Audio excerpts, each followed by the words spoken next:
Hi, folks. So I'm going to be speaking about deserving the chance, I suppose, is the point. I just watched something on Sky Sports, and they were talking about years ago, 2013, and the fact that David Moyes deserved to have been given more chances or more time at United. No. I've always been on the point of no on that one because of the fact that he was given a chance. David Moyes had managed Everton and had won nothing. Nothing at all. So he never deserved to be given a chance to manage United in the first place. He never actually achieved anything of a level to be looked at. Not really. And yet he was given a chance anyway. So, a massive chance was given to him, which he had deserved. He came in, he basically sacked the management team, the coaching team, the people that have been there, that have seen success, who have been part of the success that United had, who knew the staff, knew the players, knew the club. He sacked them and brought all his own people in. No. As soon as you do that, there you go. That's your chance gone. Any more chances? Now you earn it. Now you earn it. You have to earn more chances. Simple. It's like, okay, if I go into a church and, they want me to take over and I then sack the leadership of that church, which I probably would do, right? I probably would say, okay, at least the majority of the leadership will have to go because they're the ones that have taken a church where they've got to. Now, again, if I take over a successful church, 1 second. Was Man United still good or ran good, managed good at that point in time in Ferguson's last season? No, not really. No. It was a team or club in decline anyway. The only reason why they were still doing okay was because they're being held up by David Gill and Alex Ferguson. Take those two out, which did happen. And again, if you're the owners, what are you doing allowing both of those to leave at the same time? No. Once one of them comes to you and hands a resignation, you don't accept the resignation of the other one. You say, no. If you want to resign, fine. You do that next year, or you leave now. You're not going to leave at the same time. If Alex is going to leave next summer, United knew a year before. So, no. No. You need a year to have at least one of them. So that one can help you to find the two. Yeah? Because obviously you've got two that are holding up the club. You need to now, if one of them is gone, the other one is going, you need to find another two, a managing director and a manager who are going to hold this club up. So you need the one of them to stay for a year to help you to do that. Not doing that is ridiculous. It's, amateur, to say the least. So, okay, I wouldn't be going into a successful church. That's not a very good equal, is it really? If I went into a church that had been successful, highly successful, and still looked a bit successful, and I then sacked the leadership of that church, I would deserve for them to say to me, now, okay, you muck up, you're out. If you don't want that to be the case, you muck up, you're out. You've got to earn more chances now because you've done stupid. You've come in, you've sacked the people that know how to make this place work, even if they're wrong. Even if actually, no, the club was already in decline or the church was already in decline, so therefore, the leadership had taken it this way, they should be gone. To do it, to sack all of them, or pretty much all of them. Yeah. No, you've got to be wiser than that. If you expect to be given more chances, it's like in church now. Any pastor in a church, no, I would say no. If God says to you, and it be God, it won't be the church people, but if God says to you, your time is up, you don't get any more chances, you can't complain. You've been given a chance that pretty much, in most cases, you did not earn.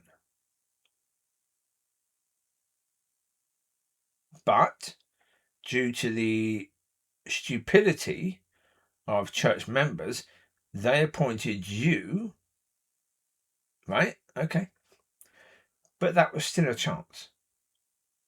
That was a chance for you to go in there, and before you were in there, there was a chance for you to go to God and say to God, I need you to lead and guide me in this. I need you to be the one leading me. And to make sure that that is the case. And you go in, you be led by God. Now, if they fire you because you're being led by God and you're trying to change things around, good. Good on you.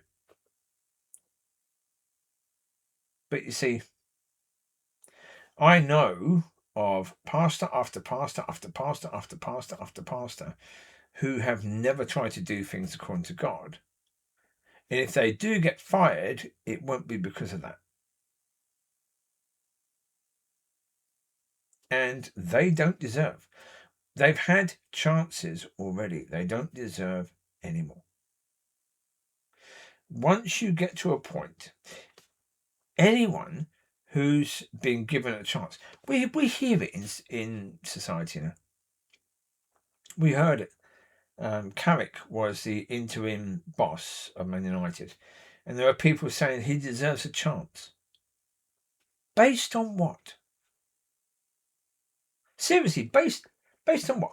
What had he done? Look, come on, I've just said that David Moyes had not done anything at Everton to say that he deserves a chance to manage Manchester United, right? If that's the case with David Moyes, come on, you can't say that Carrick deserves a chance. There's nowhere near does he deserve a chance.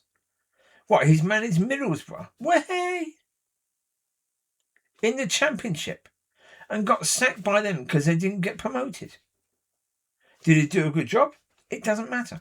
Because did he do a good job at that level? Because that's the point. That's what you're saying.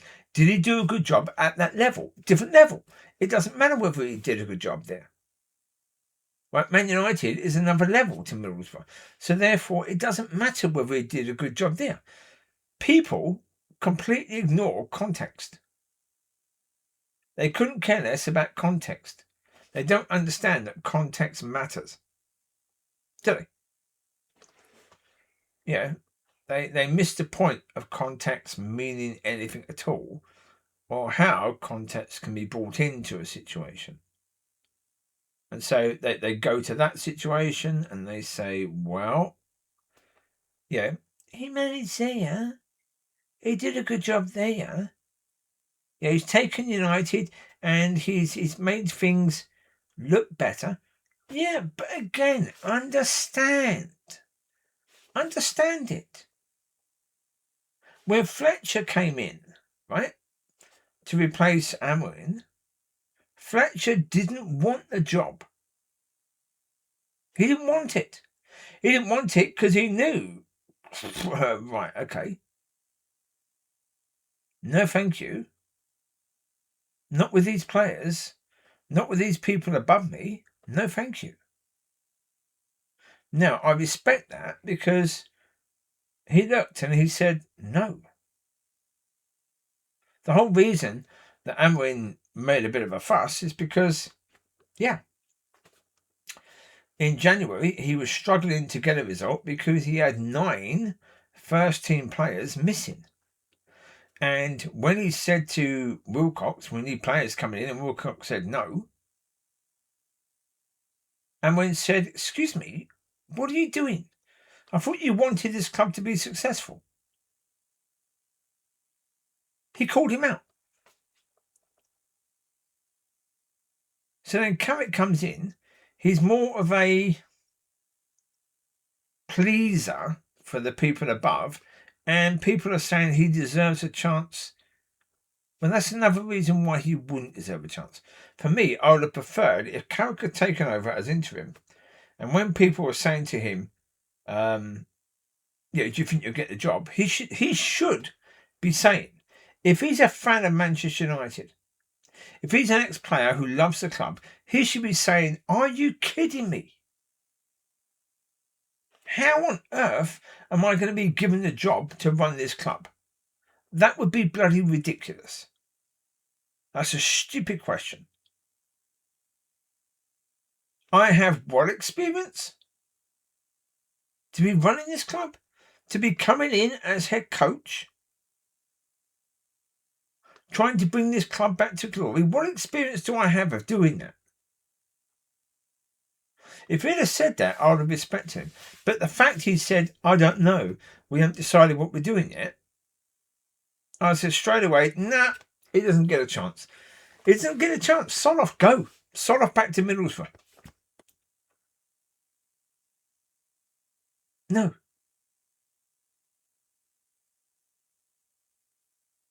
Because again, he knew, deep inside himself, he knows that there is no way, shape or form that he is qualified in any way, shape or form to manage Manchester United.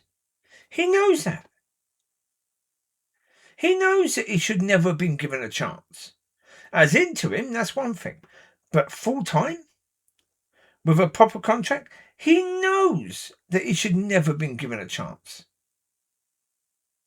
Because he played at United under Sir Alex Ferguson. So he knows the sort of manager that should be at the club. He knows he ain't that. Doesn't he? And yet, there he is. He stayed there. He took the job, and he took the job as head coach, not as manager, but as head coach, where he had very little say.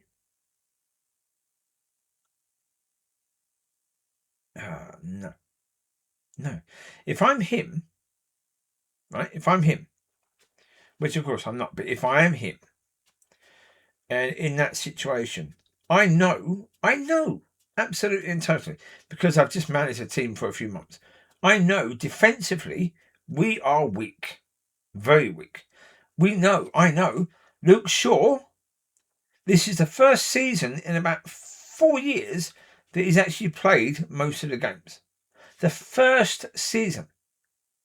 So next season, it's quite likely he's going to be out, injured most of the season. I know. Maguire, too slow. Way too slow. If I want to play pressing football, we can't have Maguire. We've got to get rid of him. We've got to bring defenders in to be able to play the way that I want to play. Right? Know that. I know De Ligt, you can't count on him, injured. I know Mount, you can't count on him, injured. I know Sesko, you can't count on him. I don't think Sesko will ever be good enough. A lot of people are saying he's young. He's not that young. He really isn't. Haaland, when he was Sesko's age, he was smashing the goals in at Dortmund. Absolutely smashing the goals in. Or at City, I'm not sure what age he came to City. Ronaldo was running the ball past people, scoring goals, entertaining the crowd at that age. Or actually, I think at that age, at 19 he was. Sesko's older than 19, isn't he? Was he about 22 now, Sesko? So at 22, Ronaldo was at the point of basically winning the Ballon d'Or. That's a player that you can say, a bit young, maybe. So when Ronaldo was 19, okay, he's young. Sesko, no. That's no excuse. He's not too young. He's not young. He shouldn't be given time. What are you on about? He should be given time. No.